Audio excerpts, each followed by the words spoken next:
La última ocasión nosotros habíamos puesto de relieve las implicaciones funestas que traería consigo la imposición de este elixir de perpetuidad mortal.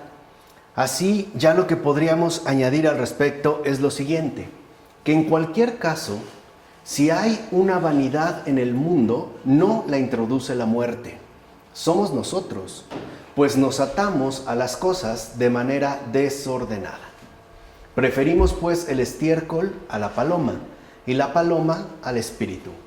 O bien, detestamos el estiércol con arrogancia demoníaca, siendo que el estiércol es de hecho una bendición de abono y fertilidad para la tierra. Incluso podemos decir que preferimos más a nuestros órganos internos que a nuestra alma, y por eso reducimos nuestra vida interior a problemas de digestión y buen funcionamiento estomacal. Así pues, en todo caso, la muerte, más que introducir este desorden de vanidad, sirve para ponerlo en evidencia.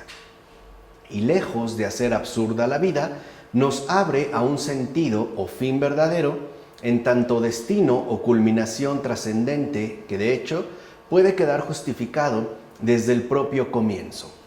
Nos impulsa a mirar, rezar hacia lo alto. ¿No? Así pues, la muerte no acaba con el sentido de la vida, sino que por el contrario, lo manifiesta en su profundidad más esencial, precisamente en tanto apertura o impulso que nos dirige nuestra mirada hacia lo alto. Ahora bien, y esto es muy importante, todo esto que hemos mencionado, a final de cuentas, sería algo muy abstracto si no habláramos del nacimiento. Esto es fundamental, o sea, hemos venido hablando nosotros en efecto de la muerte y la hemos estado abordando, ¿no?, con total rigor intelectual, pero es fundamental también hablar del nacimiento, pues para morir primero hay que haber nacido, y esto es esencial, y para resucitar hay que nacer de nuevo y morir nuevamente, es decir, bajo el amparo de la eterna novedad. Entonces, en efecto, todos, ¿no?, ahora abocándonos a la cuestión del nacimiento, todos hemos nacido en una familia, en una patria y en una época que no hemos elegido. Ninguno de nosotros literalmente eligió su nacimiento. Hubo además un tiempo indefinido antes de nuestro nacimiento en el que nosotros no existíamos. Y sin embargo, por medio de una madeja de contingencias que no se pueden desembrollar por completo, ya éramos en potencia. ¿Qué quiere decir esto? Esto quiere decir en pocas palabras que nuestra realidad concreta, es decir, ya nuestra realidad encarnada, ¿no?, la cual da inicio a partir de nuestro respectivo nacimiento, se extiende, ¿no?, a unas raíces bastante remotas, en el cual nosotros aún no existíamos, pero ya estábamos como apuntalados o señalados. Por ejemplo, durante la juventud de mi madre y mi padre, yo ni siquiera existía, pero ellos dos parecen precisamente dirigirse hacia mi respectivo nacimiento. E incluso el que se hayan conocido, no sé, en una cafetería, en un cierto momento, en un cierto lugar, nos empieza a desbordar, aunque ya estaría pues como señalado, o todo pareciera, ¿no?, señalar en una visión ciertamente retrospectiva nuestro respectivo nacimiento, ¿no? Es pues también, por ejemplo, como dice Fabrice Ayash, puede decirse que somos, cada uno de nosotros, la flor presente cuyas raíces se hunden en lejanos suelos. Ciertamente cercana ya a marchitarse, pero llamada tanto a dejar a su vez una semilla, como a alimentar la tierra con el abono, el humus, de su fecunda desaparición. Así pues, hablar de nuestro nacimiento involucraría también tener en cuenta esas raíces que se hunden en lejanos suelos y que, a su vez, implicarían el desborde de nuestra propia existencia temporal hacia un porvenir que nosotros no podremos controlar, ¿no? Aquello, pues, que quedará una vez que hayamos muerto.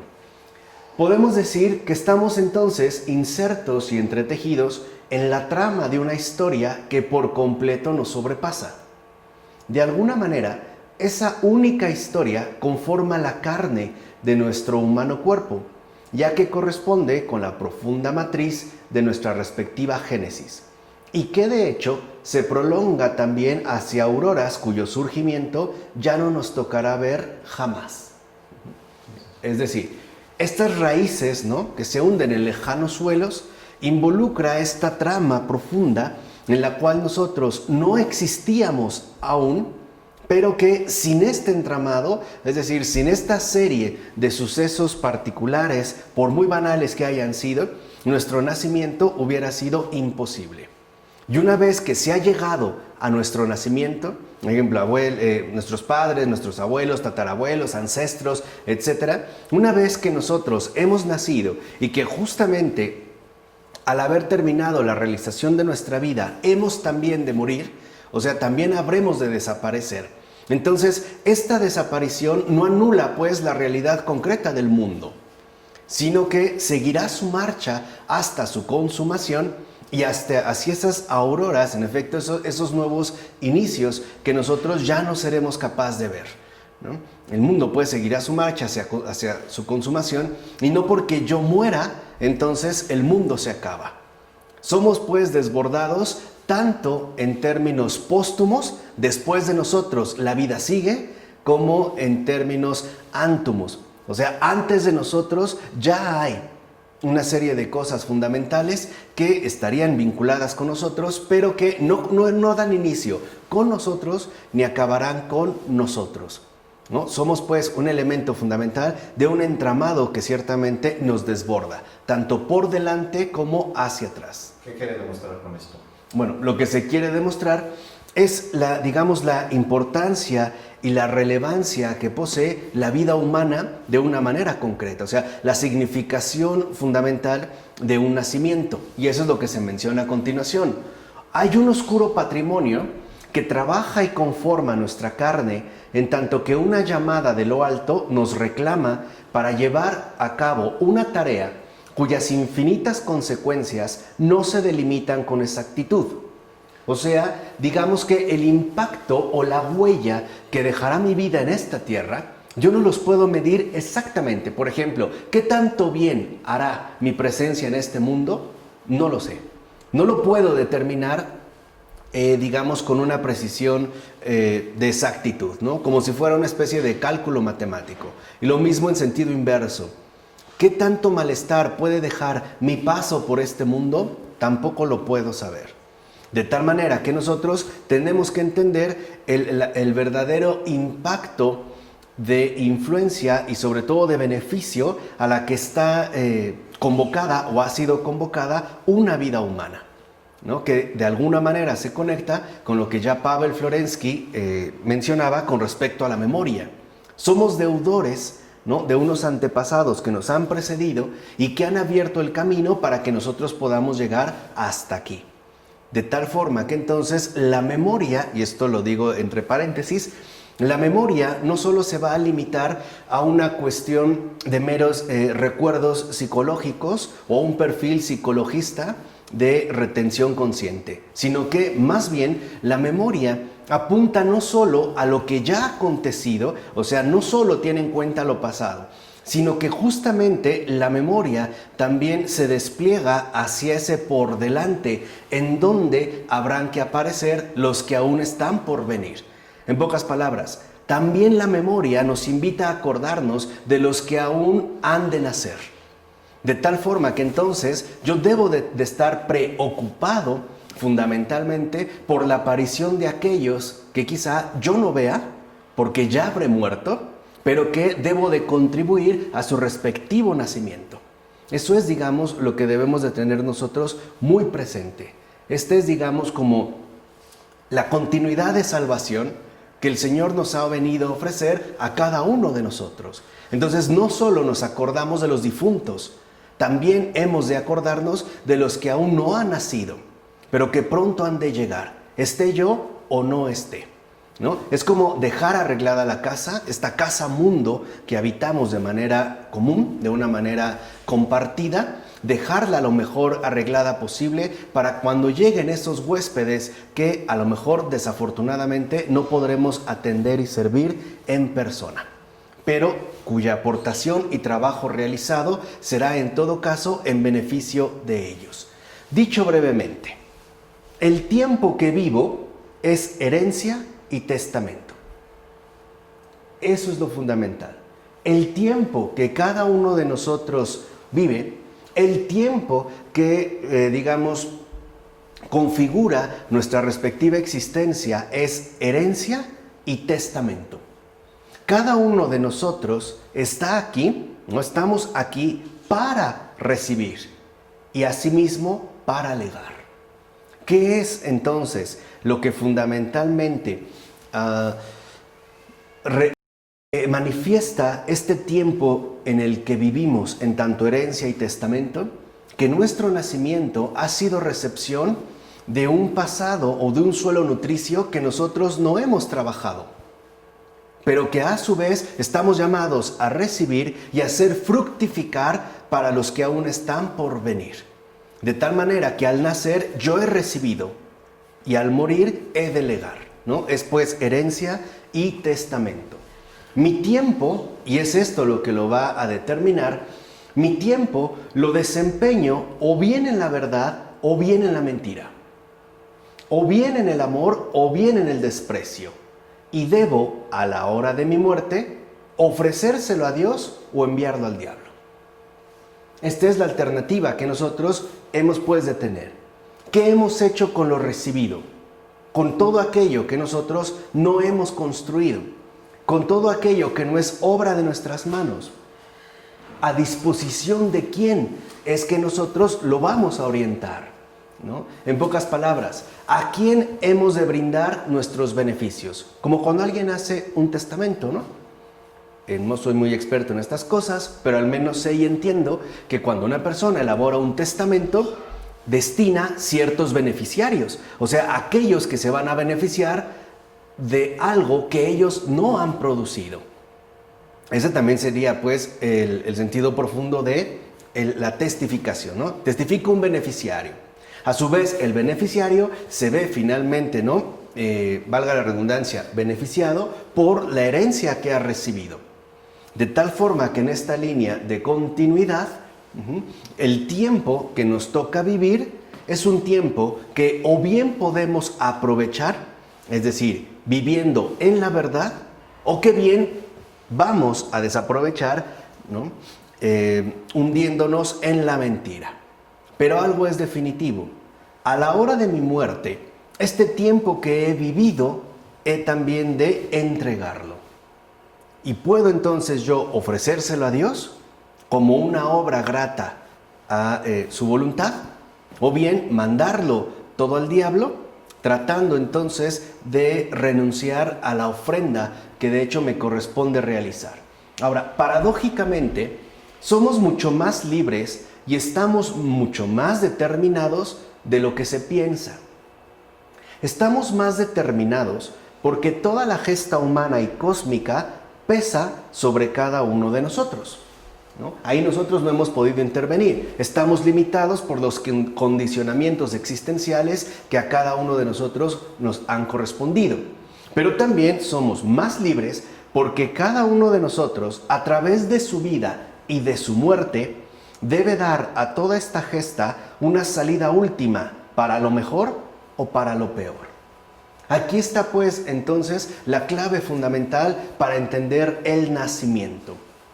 El hecho de que una persona haya nacido, ya dijimos, ¿no? Dentro de este desborde históricamente tanto prospectivo como retrospectivo y prospectivo, se va a jugar en orden a esta disyuntiva. ¿Hemos nacido para qué? ¿Para lo mejor o para lo peor? ¿Para qué es lo que hemos nacido? Es cierto que estaremos determinados por ciertos condicionantes. Por ejemplo, a lo mejor no hemos nacido en uno de los llamados países de primer mundo, o no tenemos una herencia intelectual tan avanzada como pudiera ser, por ejemplo, la europea o alguna de las culturas milenarias que son bastante reconocidas. Pero eso no significa que yo deba de seguir necesariamente la misma senda. Aunque yo haya nacido en lo peor, siempre soy libre para poder optar por lo mejor. Pero ¿por qué toda la gesta humana y cósmica pesa sobre cada uno de nosotros? ¿Qué es la gesta? O sea, esa gesta, digamos, es como todo este conjunto articulado, ¿no? De una manera más o menos explícita o no, de condicionamientos concretos que nos han tocado en suerte según nuestro respectivo nacimiento. Y ante ello nosotros no podemos intervenir. En ese sentido estaríamos pues limitados. Por ejemplo, no es lo mismo nacer en una comunidad indígena que nacer, por ejemplo, en una de las grandes metrópolis del mundo. Ello, de alguna manera, este nacimiento ya estaría condicionado por este tipo de factores, por toda esta gesta humana, el desarrollo de la civilización y cósmica, ¿no? O sea, todo, digamos, el avance del universo, según incluso, no sé, la localización geográfica, que no vamos a poder cambiar. Por ejemplo, haber nacido en una playa o en una zona con playa, a haber nacido a lo mejor en una especie de clan en Alaska o en el Polo Norte de esquimales. Pues esto yo no lo puedo cambiar. O sea, esto, digamos, ya determina justamente mi nacimiento. Pero al mismo tiempo poseo la libertad para poder encaminarme y orientarme, ya sea para lo mejor o bien para lo peor. Así pues, hay un riesgo.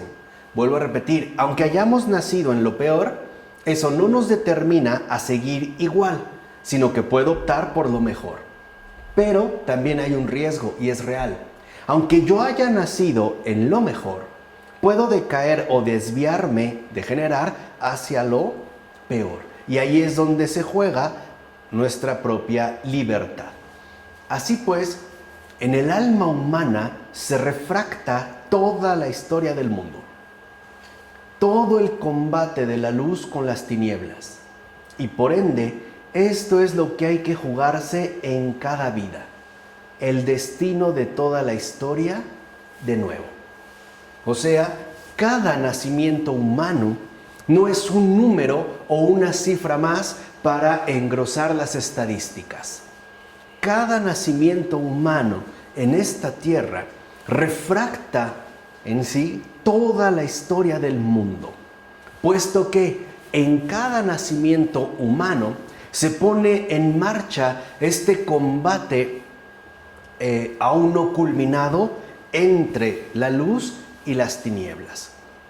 Por tratar de exponerlo de una manera un poco más simple, al nacer yo he sido convocado para lo mejor, e incluso en las situaciones que sean, por nacimiento, por condicionamientos geográficos, nacionales, económicos, políticos, lo que sea.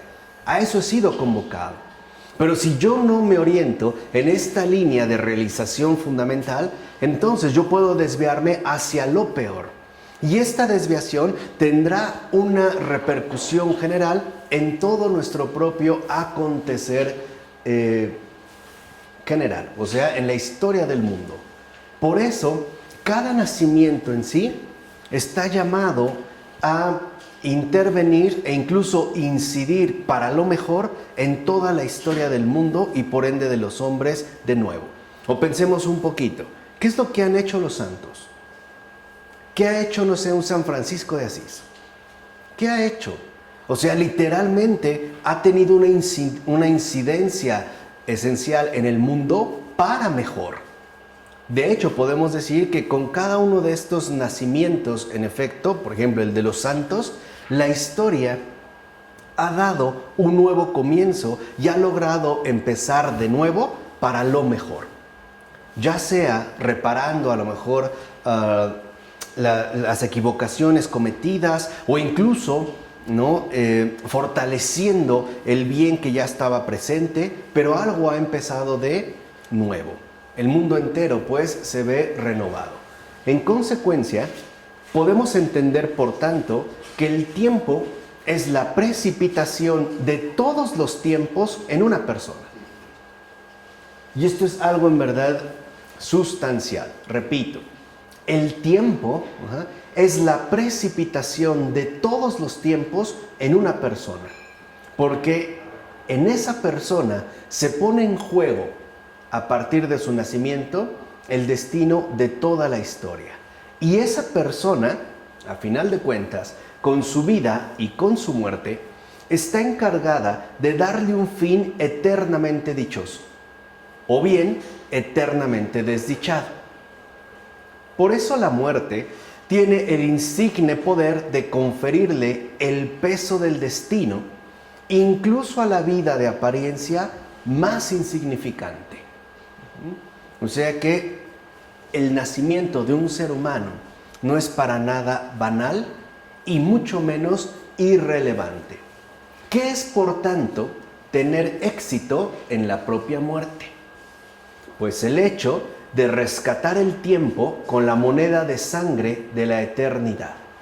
Es decir, hacer propia toda la historia y ponerla con uno mismo en manos del Altísimo, el Señor tu Dios. En todo caso, podríamos nosotros mencionar, se trata de decir sí en medio del combate entre la luz y las tinieblas, cuyo campo de batalla somos nosotros mismos, a la luz que entrevemos y entregarse a ella enteramente para hacer pasar con uno mismo a todos aquellos que carecen de esa esperanza. Este pues sería como el llamamiento fundamental que hemos recibido a partir de nuestro nacimiento. Ciertamente, no sospechamos hasta qué punto son de capital importancia la vida y la muerte de cualquier persona, por más insignificante que parezca, pues la suerte de todo el universo en su conjunto se decide, para bien o para mal, en ella de manera única. De hecho, cada vez con la vida y la muerte de cualquier persona, por muy insignificante que parezca, se va a tratar de un testimonio que no solo hay que dar a todos los vivos, sino también a todos los difuntos que esperan con gran expectativa ese único e insustituible desenlace. Ya aquí entraríamos en una dimensión metafísica muchísimo más radical. ¿Por qué? Porque la vida y la muerte de cualquier persona tendrán una incidencia en la eternidad, ya sea, por ejemplo, a manera de resurrección y vida eterna, o bien a manera de condenación. Un alma condenada, en términos al menos hipotéticos, tiene una repercusión para toda la eternidad. Por eso, en el momento definitivo, ¿no?, ese cara a cara que tendremos que experimentar con la muerte, aunque se trate de la persona de apariencia más insignificante, aunque sea ese mendigo que vimos nosotros alcoholizado o drogado, tirado en un camellón, o hablando consigo mismo, presa de la locura, aún ahí, en el momento en el que llegue la muerte, podemos decir que el universo entero entra en una gran expectativa. Porque ese desenlace, aunque pasara desapercibido para todo el mundo, no va a pasar desapercibido para aquello que no es de este mundo. Así vemos con una ilustración que en las pinturas, es por eso pues que en las pinturas de otros tiempos se representaban alrededor del lecho del agonizante no solo a la familia, al médico y al sacerdote, sino también, sobre todo, en los umbríos rincones del techo, a la milicia de los ángeles a la derecha y a la izquierda a la jauría de los ávidos demonios. Vuelvo a repetir, en las pinturas de otros tiempos, esta figura pictórica que nos ofrecían, en realidad querían exponer el impacto cósmico, ¿no? Es decir, este impacto que tendrá finalmente la muerte de cualquier persona. Están, digamos, a la expectativa el infinito y también a negación de ese otro no infinito, o como decía Pavel Forensky, de ese mal infinito. Todos, pues, están ahí como si fuera el fin del mundo, pendientes del último suspiro. Unos rogando para que sea expirado en el soplo divino de la paz y de la vida eterna. Y los otros gritando y vociferando para que sea escupido en el aire frío del rechazo eterno. Esto es una situación radical que toda alma tendrá que atravesar. Habrá un momento, justo el instante, ¿no?, último de nuestras vidas, es decir, la culminación de nuestro nacimiento, donde en efecto se evaluará a nivel total la verdadera realidad de nuestro propio nacimiento. ¿Para qué ha sido? ¿Para bien o para mal? Y tanto los ángeles como los demonios estarán expectantes para ver cuál será, en todo caso, el final desenlace. Sin embargo, la modernidad no quiere saber nada de esta imagen por demás realista. Y por eso le asigna al viviente el papel de un engranaje más en la historia, cuando en realidad no es un engranaje, es su destinatario. Toda la historia del mundo, la historia integral de la humanidad, apunta o queda destinada a el desenlace de un nacimiento. Es decir, la repercusión que la vida de una persona en particular en esta tierra debe lograr realizar. Y la modernidad, como no quiere saber nada de esto, nos dice pues que con nuestra vida y nuestra muerte no pasa en realidad demasiado. Morimos y se acabó todo, ¿no? El mundo seguirá su marcha como si esto no hubiera tenido realmente un impacto incluso supraterrenal. En pocas palabras, como si el alma fuera algo que no existiera o algo a lo que no habría que atender, precisamente para que nos veamos tomados por sorpresa en ese instante definitivo.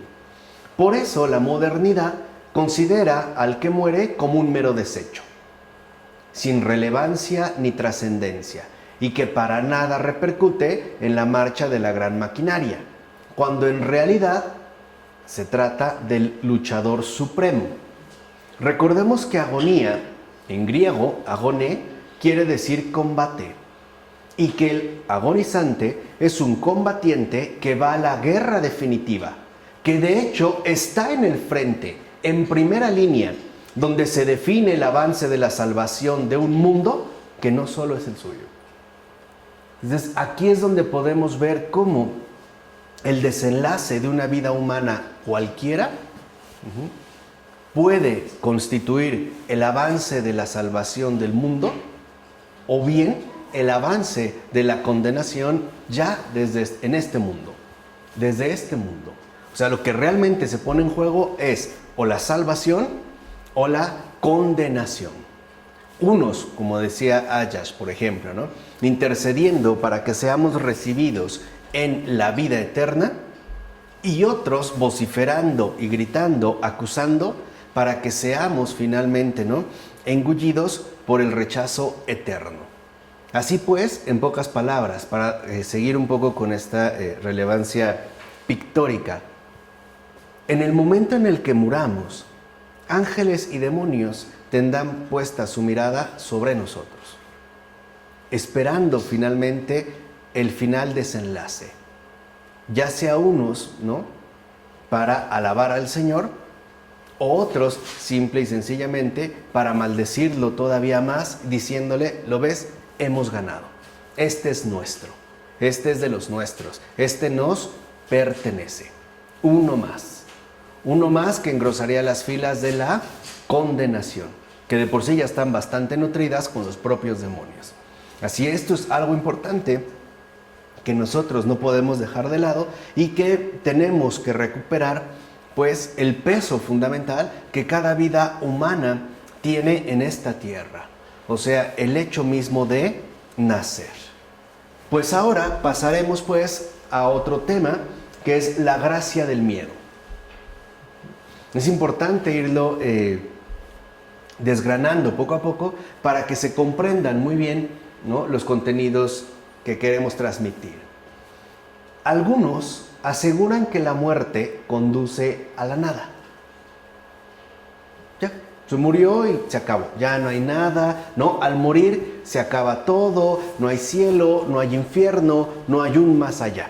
Simple y sencillamente, la muerte conduce a la nada. Pues bien, son personas crédulas y tienen miedo. Temen la inmortalidad del alma y por eso pretenden hacer creer que los hombres han inventado dicha inmortalidad del alma por terror al aniquilamiento total.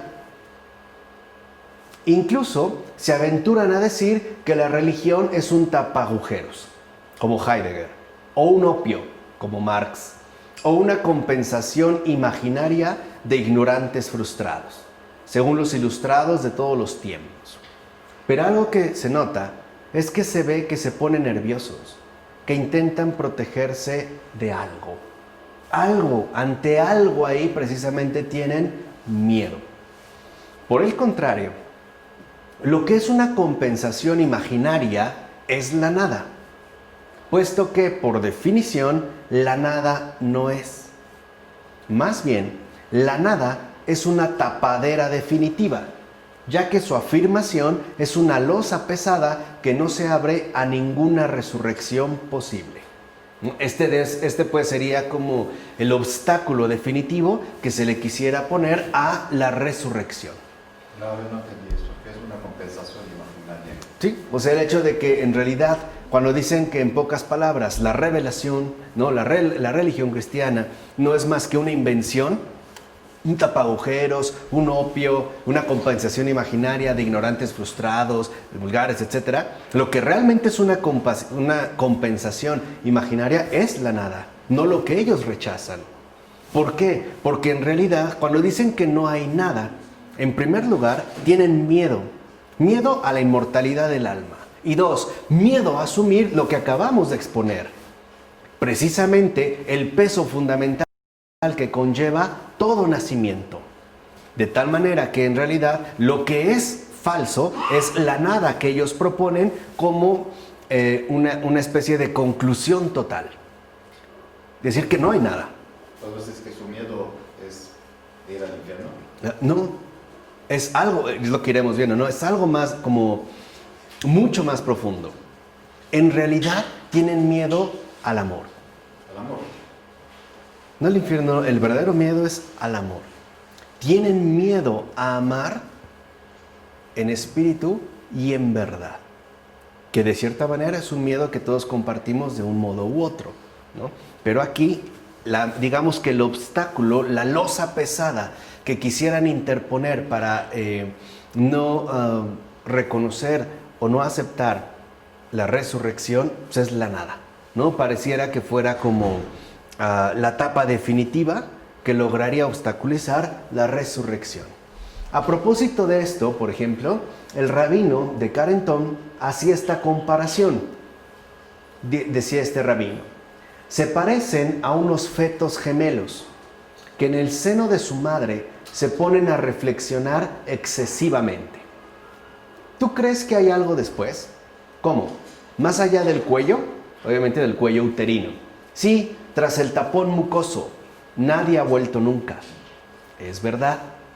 Y además han dejado aquí la placenta, que era lo que los mantenía vivos.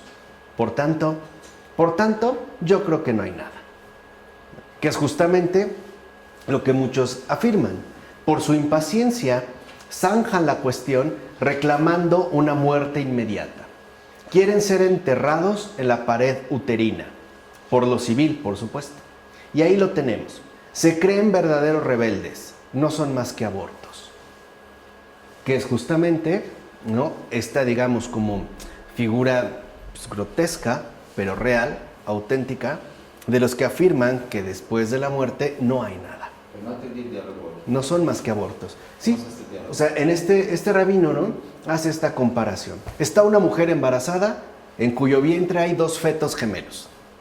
Están dentro de su pared. Como nosotros en el mundo. Los fetos sería la persona en el mundo. Y se ponen a reflexionar entre sí. Uno le pregunta, ¿no?, ¿crees que hay algo después? O sea, más allá de en lo que nosotros estamos dentro de este vientre, como alguien te dice, ¿tú crees que al morir haya una vida o haya algo más allá? Y el otro le dice, ¿cómo? O sea, más allá del cuello, o sea, más allá de donde estamos, o lo que nosotros diríamos, más allá de este mundo. Le dice, sí, tras el tapón mucoso, o sea, a lo que nosotros podríamos tener, pues, como una referencia límite. Y el otro le responde, ¿no? Nadie ha vuelto de allá, que es lo que mucha gente dice. Nadie ha vuelto de la muerte para decirnos qué sucede, ¿no? Y el otro dice, bueno, sí es cierto, ¿no? Y el otro le responde, además, han dejado aquí lo más importante, la placenta, que es justamente lo que los mantenía vivos. Nacieron, se fueron y nunca volvieron. Se perdieron, jamás regresaron y dejaron aquí, en todo caso, lo más importante. Aquí la placenta sería nuestro cuerpo, que se supone que sería lo único que nos definiría como algo vivo. El cuerpo se murió, entró en putrefacción, se acabó. Por eso, ¿no?, de manera precipitada, se concluye que más allá de las condiciones concretas en las que nosotros estamos, no hay nada. Dice, y además, afirma el rabino, con esto creen que son rebeldes, ¿no?, que asumen como una postura de rebeldía. Dice, en realidad no son más que abortos. ¿Por qué abortos? Porque ya no se abren a la vida verdadera. Ya no están abiertos a la vida eterna. Y lo que hacen entonces es quedarse en una muerte, ¿no?, que no nos conduciría a nada, y quedarse, digamos, limitados a este mundo del cual son incapaces de ver algo más, ¿no?, o por lo menos de poder apreciar algo más. Ahora, ¿por qué ese miedo a la inmortalidad? ¿Por qué? En primer lugar, el miedo a lo desconocido, a algo que escapa del todo a nuestro control. Ese es el primer miedo, el miedo a lo desconocido, ¿no?, a algo que realmente, como lo hemos afirmado, no tiene nada que ver con nosotros. Miedo a algo de lo cual, de hecho, no podemos afirmar tener algún tipo de experiencia, ¿no? La muerte, dijimos, llegará cara a cara con nosotros y mostrando un contraste radical entre nosotros vivientes y la muerte. Por eso, reduciendo todo al horizonte de este mundo y de nuestra comprensión, queremos tener todo a la vista, al alcance de la mano y de nuestra técnica de manipulación, haciendo con ello que no haga falta un territorio esencial e inexplotable, que desaparezca un porvenir para el que no sirven de nada el ahorro y la acumulación controlada. Ese es el primer aspecto, por eso ese miedo. El miedo a aquello que, en pocas palabras, nos desborda. Miedo al misterio. En segundo lugar, ¿por qué ese miedo? Tenemos miedo a la inmortalidad porque se trata primeramente de la inmortalidad del alma, que esa es otra cuestión esencial. Por eso recuerden, Heidegger prácticamente no aborda el tema. Del cuerpo, estamos seguros, nos despojamos como de un vestido viejo. Lo incineramos, lo encerramos en un ataúd hermético y ya no tenemos ternura alguna con los gusanos ni con otros insectos purificadores, ¿no? Pareciera que ahí todo es claro y evidente. Sabemos qué le pasa al cuerpo, lo vemos pudrirse e incluso para evitarnos ese espectáculo desagradable y maloliente, mejor lo incineramos, ¿no? Lo reducimos a polvo, a ceniza, o lo metemos en una caja de madera, en un ataúd y se acabó. Ya, hasta ahí llega nuestra comprensión. No hay algo que literalmente nos parezca extraño. Pero la inmortalidad del alma, esta sí es una exigencia temible. ¿Por qué? Pues porque nos culmina, nos obliga a trabajar para ella, que no pasa más que para el cuerpo, que de hecho pasa demasiado deprisa. Nos obliga a buscar goces espirituales más que corporales hasta hacer irradiar las alegrías del espíritu en la propia carne, lo cual implica una seria ascesis. Y por eso muchos, por debilidad, se salen por la tangente. En pocas palabras, aceptar la existencia del alma es, en primer lugar, aceptar la responsabilidad que ello implica.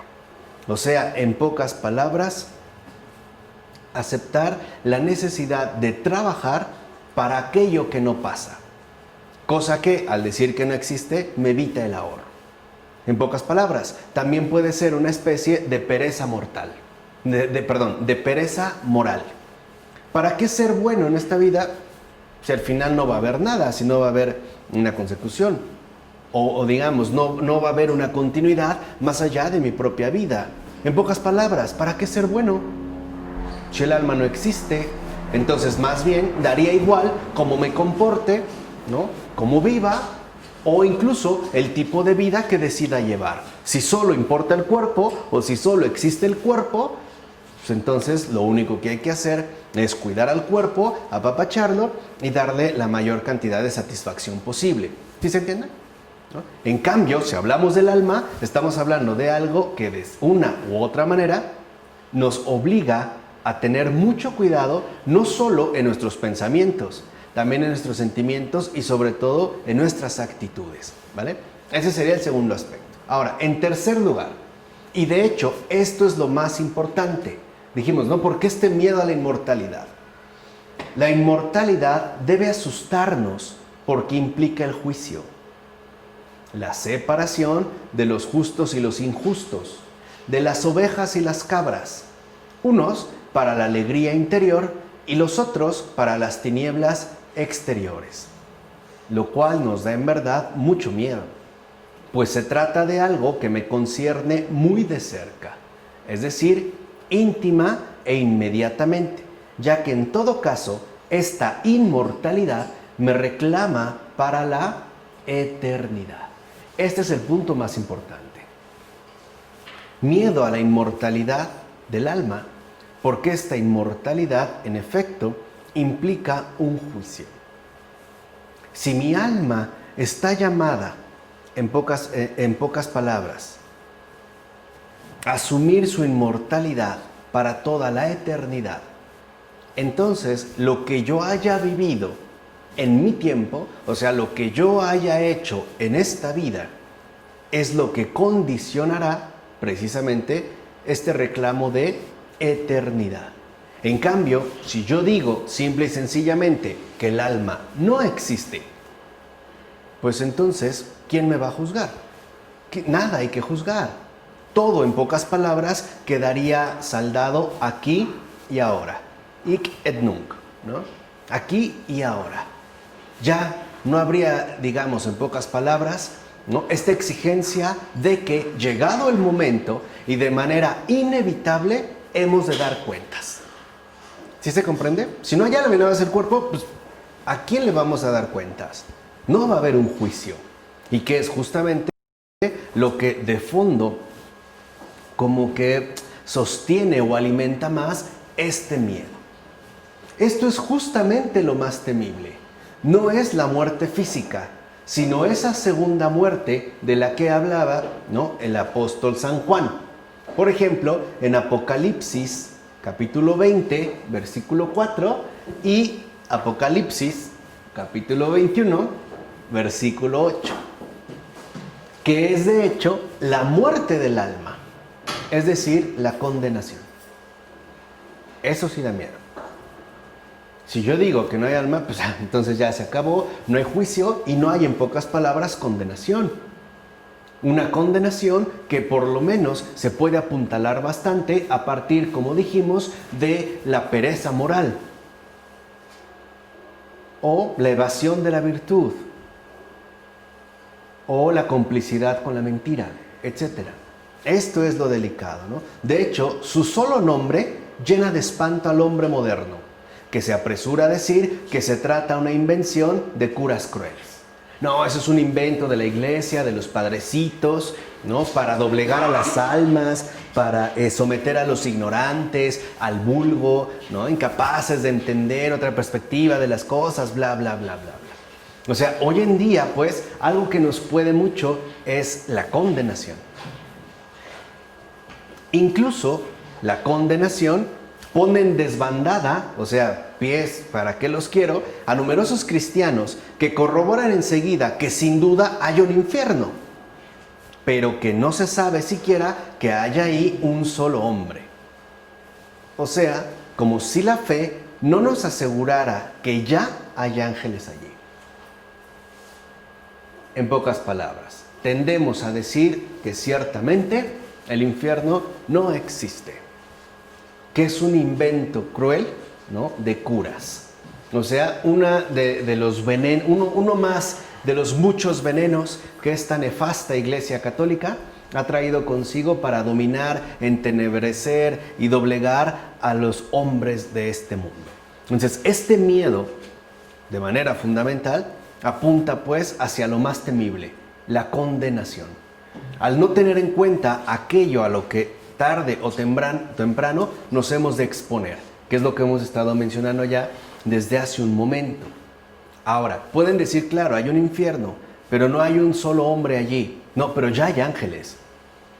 Es decir, ya hay demonios. El infierno existe, ¿no? Y la Biblia, o sea, la palabra de Dios, la verdad, es clara al respecto. El propio Jesús lo dijo, ¿no? Vi caer a Satán como un relámpago. O el infierno, ¿no?, hecho para el demonio y sus secuaces. Ya el infierno existe, ya está habitado. Pero hay espacio. Un espacio, una posibilidad metafísica, ¿no?, profunda de condenación. Así pues, este miedo, porque el miedo a la inmortalidad es tomarse en cuenta, justamente, tomarse en serio la condenación. Incluso podemos decir que esta segunda muerte es tan espantosa que en comparación la muerte física aparece como fraternal, ¿no? Los tormentos eternos, la ausencia absoluta de Dios, ¿no?, la aniquilación radical de la vida, etcétera, parecería, digamos, algo incomparable a la muerte física más horrible. Así pues, decir que la muerte no es más que una aniquilación conduce a evitar el pensamiento de esta terrible segunda muerte, la condenación. Y aparte, una segunda muerte definitiva.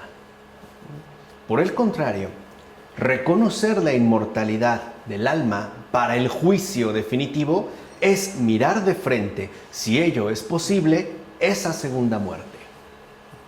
Que es lo que nosotros tratamos de hacer, ¿no?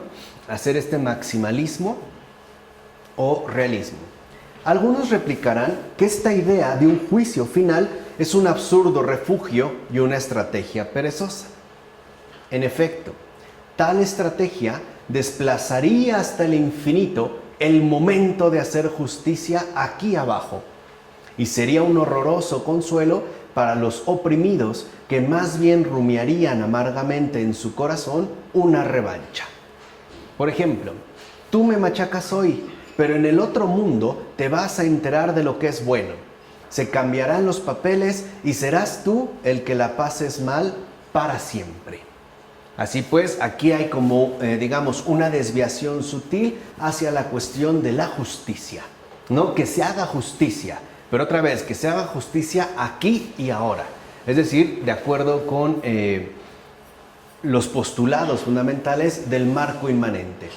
Sin embargo, pensar así no es tener fe en ese juicio, sino que es rechazarlo igualmente, ya que la inmortalidad en cuestión no es algo que me afecte solo al final de mis días, una cuestión de último momento, sino que se impone desde ahora. Veamos, si eres sorprendido en el mal, estarás eternamente mal. Si lo eres en el bien, estarás eternamente bien. Los actos que realizas en cada momento de tu vida en este mundo te valdrán para siempre. No por eso Jesús dijo que estuviéramos atentos y despiertos, ¿no?, porque llegaría, ¿no?, el dueño como un ladrón de noche, cuando menos lo esperemos, cuando menos lo pensemos, hará acto de presencia. Entonces, todo lo que nosotros finalmente realizamos en este mundo tiene, como ya lo habíamos dicho en una ocasión, un peso de eternidad. Así pues, la inmortalidad del alma me ordena, si es que quiero evitar la segunda muerte, que sea justo aquí y ahora. Y si las circunstancias me obligan a ello, me ordena incluso morir por la verdad y la justicia. hablando en términos ya de la inmortalidad del alma. En todo caso, el dogmatismo, que consiste en plantear la muerte como completa disolución, permite cualquier acomodación, ya que esquiva la alternativa fundamental, el don de eternidad o la condenación eterna. Eso es, pues, ¿no?, como la situación última a la que nos veremos expuestos. ¿En qué consistirá nuestro respectivo desenlace? ¿En el don de eternidad o en la condenación eterna? Es decir, la inmortalidad de mi alma, ¿en qué acabará? ¿En el don de eternidad o en la condenación eterna? Para tal dogmatismo, nada hay fuera de tal disolución. Es decir, no hay ni redención ni condenación. El alma no existe, no es eterna, no hay cielo, no hay infierno. Lo dijimos, tampoco por ende hay juicio, tampoco hay exigencias morales, tampoco hay necesidad de virtudes. Y en último término, si el alma no existe, si no hay realmente nada más allá, pues la caridad está de sobra. Sería pues un adorno especial para ciertas circunstancias y bajo ciertas condiciones. Ahora bien, estamos igualmente ocupados en una constante tranquilización a propósito de la muerte. Y eso es algo, dicho sea de paso, muy moderno. Por ejemplo, intentamos consolarnos diciéndonos que la muerte no es nada, que todavía podemos curarnos, que la muerte, después de todo, es nuestro origen y que por eso tenemos que ser valientes y adelantarnos a ella, guardando incluso una, cito, calma indiferente ante el hecho de la muerte, según Heidegger. Pero esta valentía o cura, según Heidegger, demasiado jactanciosa, ¿no?, calma indiferente ante el hecho de la muerte, no es más que un miedo al cuadrado. Es un miedo al miedo. Y esto es algo más grave. ¿Qué es lo que realmente padece Heidegger? Un miedo al miedo. Se trata de una huida de la angustia doblemente vergonzosa, porque es una huida enmascarada que no se atreve ni siquiera a reconocerse como tal. La muerte inspira miedo. Y aquí en realidad es miedo a padecer ese miedo. Por eso mejor vamos a hablar de nada. No vamos a meternos a esas exigencias pesadas del juicio, de la condenación eterna, del don de eternidad, ¿no?, de la evaluación fundamental de cada palabra, de cada gesto que yo haya realizado en este mundo, ¿no?, de ser literalmente puesto en la balanza que me diría el bien y el mal en mi vida. Nos evitamos todo eso y mejor decimos que no hay nada. Así pues, ¿qué más desolador que esa constante tranquilización? No hay nada, no va a suceder nada, no juicio, no cielo, no infierno, nada. Dicha tranquilización es más bien una alienación radical. Nos esforzamos por constituir, junto con Heidegger, una existencia en la que la muerte sería un acontecimiento exterior y no aquello que desde ahora me pone frente a mí mismo, remitiéndome a lo esencial, el encuentro final con Dios. De hecho, como ocurre en Heidegger, cuando digo que no le tengo miedo a la muerte es porque la ignoro. De hecho, la ignoro total y fatalmente. Es decir, en este caso, si yo digo que no le tengo miedo a la muerte se reduce a una idea general y abstracta, por muy revestida que esté del ropaje existencial. Así pues, solo cuando la angustia echa en verdad sus brotes en lo profundo de mis entrañas, puedo estar seguro de que se acerca mi muerte. Sin tales brotes, soy yo mismo divirtiéndome con un concepto. De hecho, la obra de Heidegger es eso, un divertimento. ¿Cómo? ¿Sí? Una diversión conceptual, un juego que en realidad ocupa ficciones para realizar su respectivo trabajo. Si Heidegger hubiera realmente conocido a la luz de la verdad la muerte, jamás hubiera dicho todo lo que dijo. Jamás. Ustedes pregúntenle a una persona que realmente ha estado al borde de la muerte y pregúntenle si logró mantener esa calma serena ante el hecho de su inminente muerte. Pregúntenle a alguien que estuvo a punto de morir en un accidente, o como decimos, que vio la muerte muy de cerca, y díganle si en verdad no era nada, que no le tuvo miedo, que se sentía de lo más que tranquilo.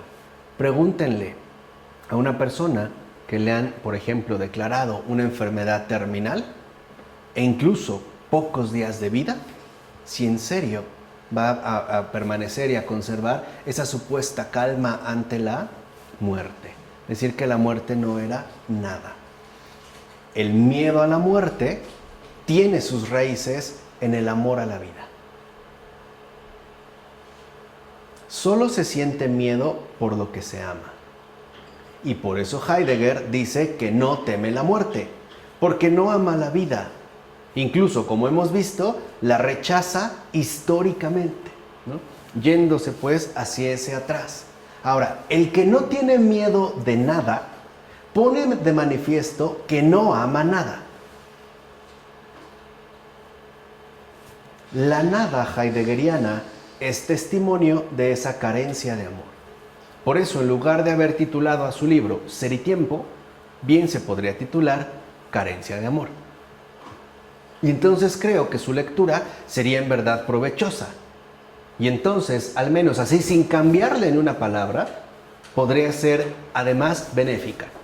Si en lugar de leerlo con su título rimbombante y apantallador, es decir, paganamente solemne, El ser y el tiempo, lo leyéramos como Carencia de Amor. Ese simple título, esa simple indicación, nos daría una luz fundamental para ahora sí extraer de ella un beneficio. También yo pienso que eso es el amor y también que no está de acuerdo con la organización del mundo, ¿no? Claro. La vida, ¿no? Cómo está hecha la vida. Claro. Rechaza el mundo entero, ¿no? Tal y como es. Tal como está hecho. Así no. Así no. Sí, pero así no. Sí, lo quiere de otra manera. Eso es lo demoníaco. Ese es el perfil demoníaco. Ahora, aquí lo fundamental, ¿no? En lo que hemos tratado de destacar, es que el miedo, y sobre todo el miedo a la muerte, es una gracia. Y eso es lo que quiero que se entienda muy bien. Nosotros, al menos como creyentes, como cristianos, jamás podemos decir que no le tenemos miedo a la muerte, en el sentido ordinario. Vamos a ir viendo por qué. Porque por eso, el miedo a la muerte es un signo de salud y vitalidad, pues es prueba de que se ama la vida. El miedo a la muerte prueba que la vida es amable. Cuando una persona dice que en realidad tiene miedo a morir, lo que está expresando es que su amor a la vida que ha llevado, a la experiencia vivencial que ha tenido, es grande y que en realidad teme perder eso. ¿Sí se entiende o no? O sea, cuando una persona te dice, tengo miedo, ¿no?, de que me vaya a morir, en realidad este miedo es un signo de salud y vitalidad porque es producto del amor fundamental a la vida que de hecho mantiene. Si yo digo que no le tengo miedo a morir, lo que estoy diciendo es, la vida no me interesa lo más mínimo. Es decir, no amo nada. Por tanto, la carencia de dicho miedo es síntoma de enfermedad grave. Esta enfermedad grave es justamente la que padecía Heidegger. Es prueba de que la vida nos es insoportable o indiferente. O quizá ambas cosas. Detestamos la vida, preferimos la nada.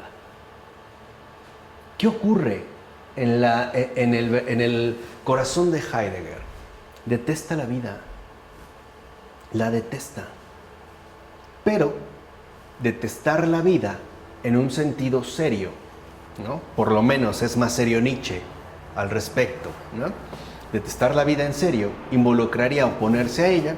Entonces lo que hace Heidegger es volcarse ya no por la protesta y el reclamo, sino hundirse en la indiferencia.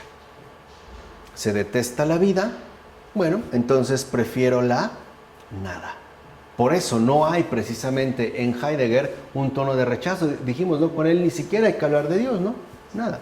Más bien hundirlo todo en la indiferencia.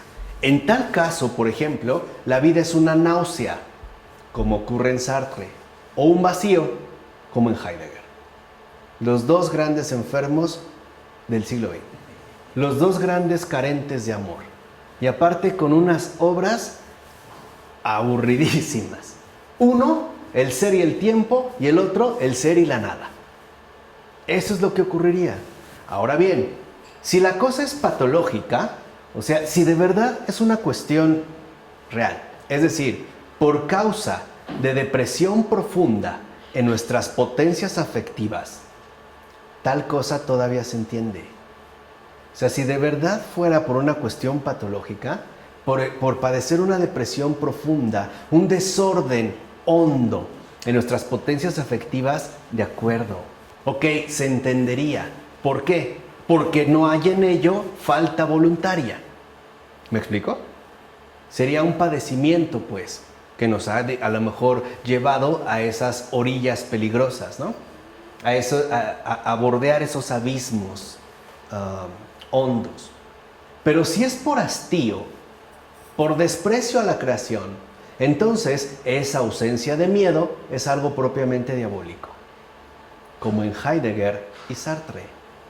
Ya nada les da miedo en la muerte, ni en la separación del alma y el cuerpo, ni en el juicio. Están fuera de alcance, son invulnerables, puesto que se han encerrado para siempre en el vacío de sí mismos. Aquí la cosa, pues, es muy distinta.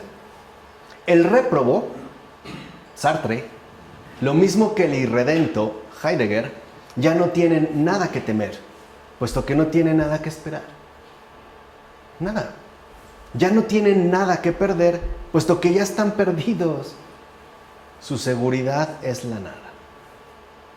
Ya no hay nada que perder, ya están perdidos. En tal caso, aquí se repitió, ¿creo? Sí. A ver, aquí. Bueno, su seguridad es la nada, ¿no? Y algo curioso es que se alaba en este caso su coraje, su valentía, cuando lo único que hay en los dos es una cobardía tan alocada que pone todo patas arriba en su huida. El que se refugia en la nada es un cobarde que no tiene ya nada que arriesgar. Todo está perdido. Y esa es la misma, tesis central, tanto en Heidegger como en Sartre. Pudieron haber tenido diferencias, intercambiar correspondencias, decir que uno plagió al otro, qué sé yo. Pero en ellos, la voz, esa voz, ¿se acuerdan que lo dijimos desde el inicio de este curso de filosofía católica, ¿no? Sacar a la luz esa voz, o como le dijo de una manera muy bonita el Papa Francisco recientemente, ¿no? Hay que poner al descubierto la lógica de la serpiente, que no es justamente lo que hemos pretendido hacer, ¿no? Esa voz es esa voz tenebrosa que parece resonar en Sartre y en Heidegger. Es justo eso, todo está perdido. Ya no hay nada que perder, ya no hay nada que esperar, ya no hay nada que arriesgar. ¿En qué consiste? Deberíamos preguntarnos entonces el verdadero coraje. La virtud de la fortaleza, recuerda Aristóteles, consiste menos en atacar que en aguantar, menos en superar que en soportar. Dice Aristóteles, lo que a ciertos hombres le vale el título de fuertes es ante todo soportar la adversidad. Y esto lo seguimos manteniendo hasta la fecha. Cuando consideramos la fortaleza de una persona, lo fuerte que es por las adversidades que ha soportado, por ejemplo, a lo largo de su vida. ¿O no es cierto? Sí, ¿no? Incluso cómo ha sobrellevado su larga y dolorosa enfermedad, o la pérdida de sus hijos, o qué sé yo. O sea, en realidad pareciera pues que la fortaleza se manifiesta claramente en ese soportar la adversidad. Desde este punto de vista, por ejemplo, las películas de artes marciales nos presentan a individuos particularmente débiles. golpean un poco y ¡zas! Terminan con su prójimo de un patadón. Les hacen sangrar un poco en la boca y ¡boom! Una avalancha de individuos acribilla y desmenuza al enemigo. Y decimos que esos son fuertes, ¿no es cierto? Son realmente débiles porque ni siquiera son capaces de soportar la más mínima adversidad. En realidad, su fuerza física disimula una gran debilidad moral. Es justo lo contrario de las películas de Ingmar Bergman, por ejemplo, que valdría la pena verlas después de este comentario, donde se despliega un arte marcial verdaderamente soberano. Por ejemplo, eso es muy de Bergman, de este cineasta.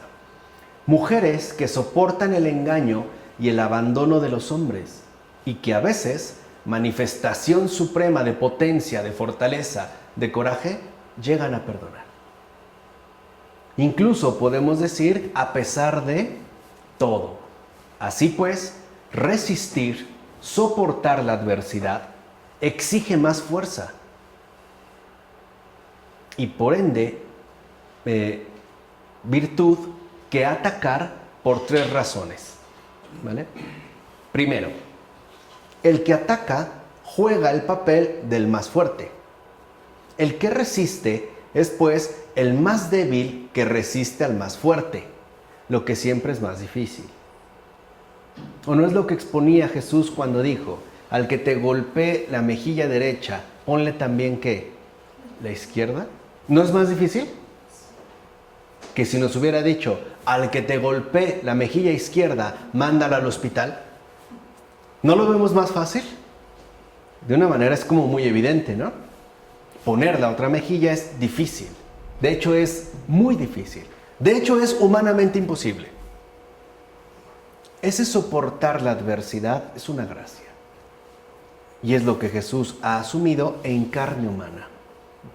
Por eso nos muestra que no nos vayamos con las meras apariencias o las meras valoraciones humanas, donde ponen como fuerte al atacante, sino que la verdadera fortaleza radica en la resistencia. Yo pregunto, ¿cuánto no soportó Jesús? Es más, yo me atrevo a afirmar, ¿quién ha soportado más que Jesús, el Hijo de la Virgen María? ¿Quién? ¿Quién ha soportado realmente más? En términos morales, emocionales, físicos, espirituales, ¿quién? O sea, ¿quién es más fuerte que él? ¿Quién realmente lo podría soportar de ese modo? Por poner nada más una precisión.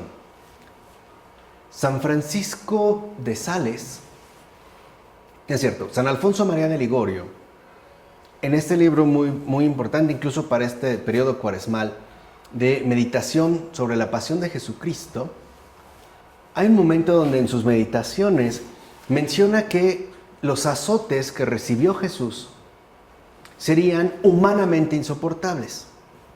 Y no solo por el castigo infligido en la carne, ¿no? A lo mejor un ser humano como Santa Vaquita, ¿no?, fue azotada, incluso quedó marcada de la pared de la espalda. Y se convirtió, cuando le mencionaron de un tal Jesús que también había sido azotado como ella. Se sintió profundamente identificado.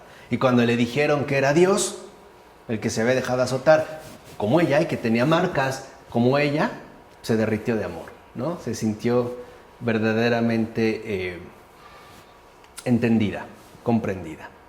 Pero decía pues San Alfonso María de Ligorio que cada azote no solo llevaba la furia del verdugo, sino la justicia del Padre.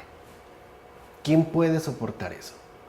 O sea, ¿quién realmente podría soportar en su persona, en su cuerpo, en su mente, en su corazón, en sus emociones eso? Solo Él. Literalmente solo Jesús de Nazaret. Bueno, segundo, para el que ataca, el peligro parece alejado, pero es más difícil no ser conmovido por cosas presentes que por cosas futuras. Y tercero, resistir se prolonga en el tiempo. Atacar, por el contrario, puede ser el efecto de un impulso repentino que pronto pasa. Cuando un boxeador quisiera literalmente masacrar a su oponente, se va a cansar. Mientras que el otro literalmente no se va a cansar de recibir. ¿Sí me explico? O sea, literalmente no se cansaría. Lo podría noquear o tirar. Pero esa resistencia no se vencería. Es más, este ejemplo, hablando de películas, hay una película muy muy buena que yo la sugiero sobre todo que vean los jóvenes, ¿no? En familia, con los padres, que se llama Solo contra sí mismo. Es una película sueca. Ahí se ve claramente el ejemplo de la verdadera fortaleza. Un muchacho que es agredido por el fuerte, pero que no responde, a pesar de que ya tiene rota la nariz, cerrados los ojos y la sangre, y sus propios compañeros, ¿no? Que lo ven, lo que realmente ven ahí es en quién está la fuerza. No en el que pega, sino en el que ¿qué? En el que resiste. Porque al final, y ese es como el mensaje fundamentalmente importante que podemos rescatar, le dice cuando lo doblega, ¿no? Yo no soy como tú. Y eso es quizá también una frase que encaja, digamos como que fácilmente con la vida del cristiano. Yo no soy como tú. No estamos llamados a golpear. Estamos incluso llamados a resistir. E incluso a resistirlo todo. Porque el que nos sostiene lo puede absolutamente todo, lo que sea. Si no hubiera nada de temible en aguantar, ¿dónde estaría el coraje? En síntesis, tener un corazón de piedra es no tener corazón. El verdadero coraje no consiste en no tener miedo, sino en soportar un miedo legítimo, en asumir la angustia y no huir de ella, por ejemplo, hacia la nada. Así pues, se pueden extraer de esto unas cuantas conclusiones, y con esto terminaremos el día de hoy. La fe más fuerte es la que soporta más oscuridad. La esperanza más fuerte es la que soporta más desesperanza. Y la caridad más fuerte es la que soporta más asco y repugnancia. Ojalá podamos meditar en ello. La fe más fuerte es la que soporta más oscuridad. Pensemos en un San Pablo de la Cruz, el príncipe de los desolados. 50 años viviendo el abandono de Jesús en la cruz. Ese momento, ¿no? Inimaginable del Dios mío, ¿por qué me has abandonado? La fe, la esperanza más fuerte es la que soporta más desesperanza. De hecho, la esperanza es desesperación superada. En serio, piensen. La esperanza, la verdadera esperanza es desesperación superada. Y la caridad más fuerte es de hecho la que soporta más asco y repugnancia, sin doblegarse, sin achicarse, sin retractarse, sin huir lo más mínimo, sino al contrario, ganando más y más terreno. ¿No es también lo que podemos observar, por ejemplo, en la gran vida de una Santa Rita de Casia? Que hoy supongo que si se propusiera como una verdadera mujer ejemplar, a lo mejor algunos grupos radicales feministas se pondrían con los pelos de punta. Se van a CNN para decir que... Sí, por supuesto, denunciarme que no, que ese fue abuso, ¿no? El abuso, e incluso había peligro de feminicidio, ¿no? Con esta palabra mal empleada, etc. Pero en serio, creo que hay que tomarse, en pocas palabras, ¿no? Con entereza el don que se nos dio de la inteligencia. Lo vuelvo a repetir. Un católico que no ejercita su logos, ¿no? Que literalmente no ejercita su inteligencia, ofende al logos, a ese logos que al principio estaba con Dios y era Dios. En nombre del Padre, del Hijo, del Espíritu Santo. Amén.